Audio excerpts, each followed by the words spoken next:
How's that for setting a scene? Wait a minute, what are we talking about today? Oh, that's right. Visual prompt?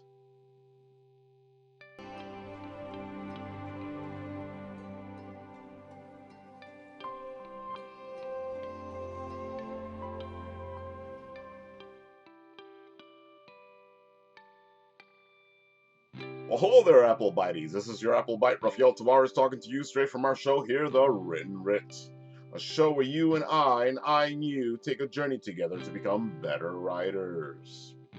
You may be wondering, Ralph, what are you talking about visual prompt? Well, you guys might have remembered a little while ago, I was talking about a music prompt, where I shared with you one of the songs that have given me inspiration to write.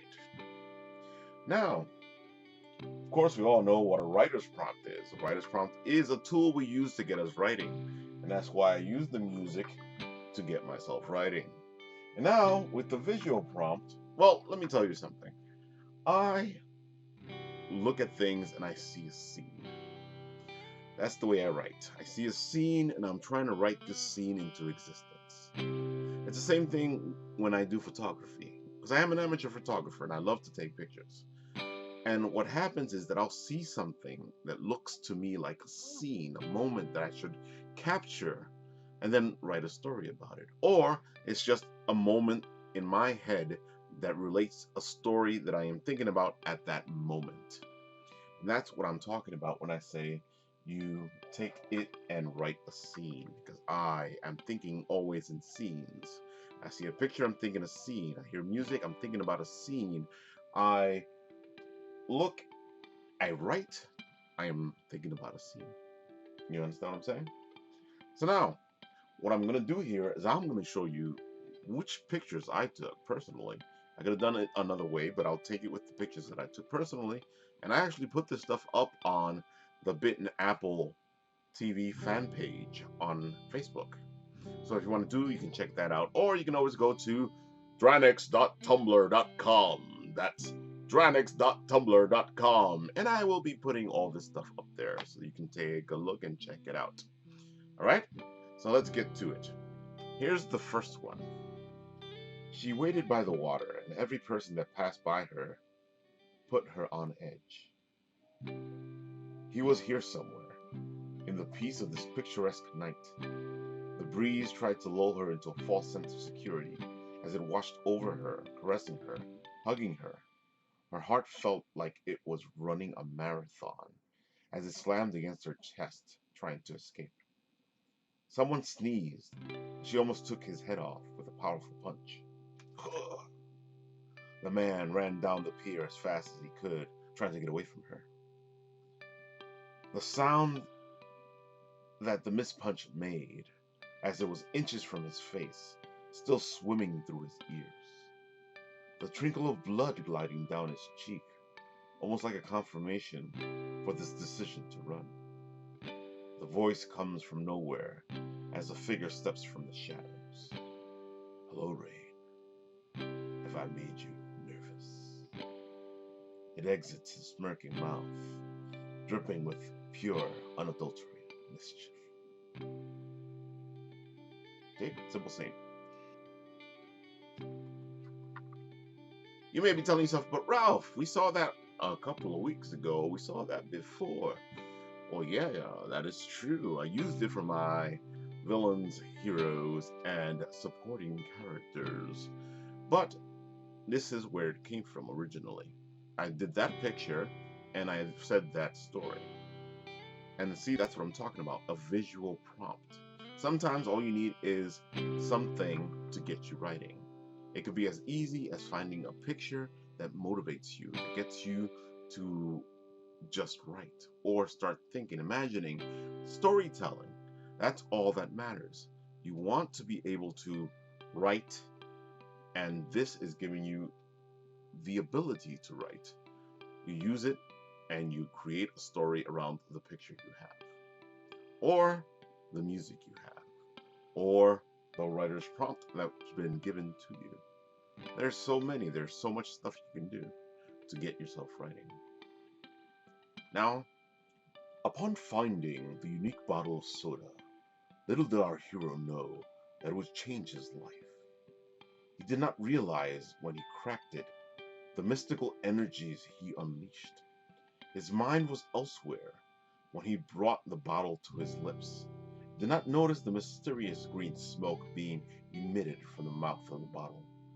The cool energies poured slowly into him, refreshing his overheated form.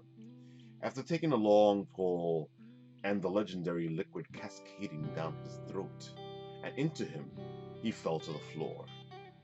What was left of the concoction spilled onto the floor as our protagonist lurched in pain, and his body felt like an inferno had been lit within. That's when he burst into flames, like a candle igniting. I started off this whole dragon story by looking at a bottle of Dr. Pepper. I was there in the store and I was like, this is a fascinating bottle. Where did it come from? Is it like a one of a kind thing? Is it special? My imagination just starts running away from me. And from that point on, I was like, what if the bottle is special? What if this is a bottle that you open and you drink? It's a one of a kind. And in doing so, you are invited into a life that you have not seen coming. And sometimes things come to me as easy as that. And that was just the first part of the story. Then I figured I can do other visual prompts so we can do this episode and so you can see what I'm talking about. And these other visual prompts helped me write the story to continuation. It was almost like my own little comic serial. Remember the old days? Next week on Baba Hooba Haba Haba, we will see Baba Hooba Haba Haba do stuff. Be a superhero, save people, stuff like that. Well, I did my own serial here, and that was the first part there. Now, the second part, of course, that's the picture right there, and this is what I came up with. The flames devoured him whole. Not a part of him was excluded from the transforming power. A tail ripped itself forth from his spine, at the top of his ass. His eyes looked out over it all, ancient and foreboding, his tongue flickering, tasting the air. His skin went through a metamorphosis as plated scales emerged from within. He let loose a roar, unlike anything that has been heard in millennia. A dark time, forgotten guttural sound from deep within his soul. His reptilian eyes looked around at his surroundings, and in one leap, he burst forth through the wall. What's happening? What's going on? Yeah, you can't wait to see what the next part holds, right? Yeah, let's get on that. He awoke with a start, and sweat was pouring from him. The bed laid beneath him, soaked almost every inch. He sat there on the edge, head in his palm, trying to shake the cobwebs from his mind. He reassured himself. Just a dream. Just a dream. As he rubbed the sleep off his face, he raised from the bed, legs like jelly, as he made his way across the floor. He tripped and fumbled and almost fell twice till the TV caught his eye. On it was some news. It seemed a bodega was broken in two. Something had blown its way out. Witnesses said it was huge and bright, and that it roared like some mighty beast. He stood there, mouth aghast, because he just knew life was askew. Then he saw it. There on the table, the book. He eyed it suspiciously once or twice. He swore the book was breathing, that the skin-like cover had moved. Was it his imagination? What was happening? Ooh, things are getting good. And let's continue the serial. Where does it lead to? It was as if the book were beckoning to him, singing a siren song to him to come over and open it. Slowly he walked across the room, over to the book. He felt compelled to reach for it, as his heart raced like a sports car on a circular racetrack. As soon as his fingers touched it, a heat entered him. A heat as if he was burst into flames. The sweat poured from him as he opened the book and began to read. He did not understand why his mind could read the ancient texts, and he could not make out the language it was in. He threw the book to the floor, and as it crashed and skidded along, something slid out of it. For a moment he swore it was a snake, but as his eyes focused on it, he realized it was a medallion attached to a chain. His eyes could not keep themselves from staying on the shiny object. It almost looked as if it glowed, and smoke seemed to be escaping from it. With trepidation, he stepped forward, reaching out for the medallion. His fingers were almost upon it as he continued slowly, carefully. The medallion and the fingers met each other, and the room flashed as if a supernova had gone off. You want to know what happens next, right? Well, tough noogies. That's the next part. And if you want to check it out, maybe I'll put it on the Bit and Apple fan page. Maybe they'll put it on dranix.tumblr.com. That's dranix.tumblr.com.